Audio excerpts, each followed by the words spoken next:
Hello everyone, my name is Morgan, and in this series I will teach you how to read and write Arabic from scratch. By the end of this lesson, you'll be able to recognize the 28 letters of the Arabic alphabet, how to write them, how to read them yourself. So let's start with some introduction to the Arabic alphabet, and we do have 28 letters in the Arabic alphabet. There is no capital or lowercase letters. Every letter has one name, and the shape changes depending on the position of the letter in the word. So let's see an example for that. So we have the letter, this letter, it's called the letter Ba. This is the sound of Ba. It can be written in 4 different ways. This is the first one, which is like a curvature, like a smiley face, and then a dot on the bottom. Or it can be written like this, or it can be written like this, or like this. Okay, so you see how we have 1, 2, 3, and 4 ways to write the letters. But don't worry, it's still the same letter, and Arabic is written from right to left. So if this is in Arabic, we write going this way and we read going this way as well, unlike English where it's the opposite direction. So let's take an example of a word like marhaba. So if I want to write it using English letters, I'll put like M, A, R, B, A, right? We've just learned this letter. So let's write it in Arabic and try to recognize the ba. So I will do it like this. So notice how this part, this one, looks like this one, right? So this is marhaba. And in English I'd say marhaba, reading and writing this way.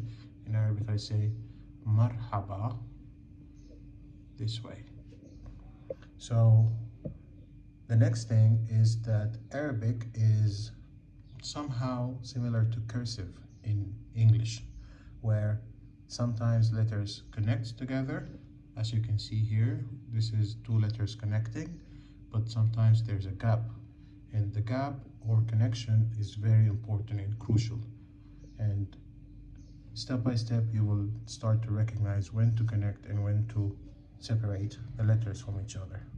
Next important part is that in the Arabic alphabet, dots matter. So here we have the ba, there's always 1 dot on the bottom of every letter, and it's important to know when to put the dot and where to put it as well.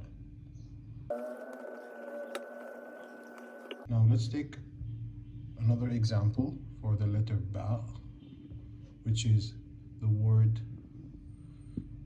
bab. Bab, which means door. So notice how the ba here is connected to the alif. We're gonna learn this letter later, but ba, b, bab. So in Arabic, vowels are also different a little bit. Sometimes we have letters to indicate a vowel, but sometimes we just put like a mark on top or the bottom of a letter, and that changes the sound of it. So if we take the ba again and we put like a dash on top, this is ba. But the same ba, but if we put the dash on the bottom, this turns into b. And then ba again with a small circle on the top like this is boo. So we have ba, bi, boo. And this applies to all letters, all sounds. So if we take ma, we can say ma, mi, and mu. Ta, ta, ti, and tu. And we're going to learn more about it in the future. In the next videos, we're going to have a 3-part video where we break down the 28 letters, practice how to write them, how to pronounce everything, and I'll see you on the next video. Don't forget to subscribe, like this video, and I'll see you next time.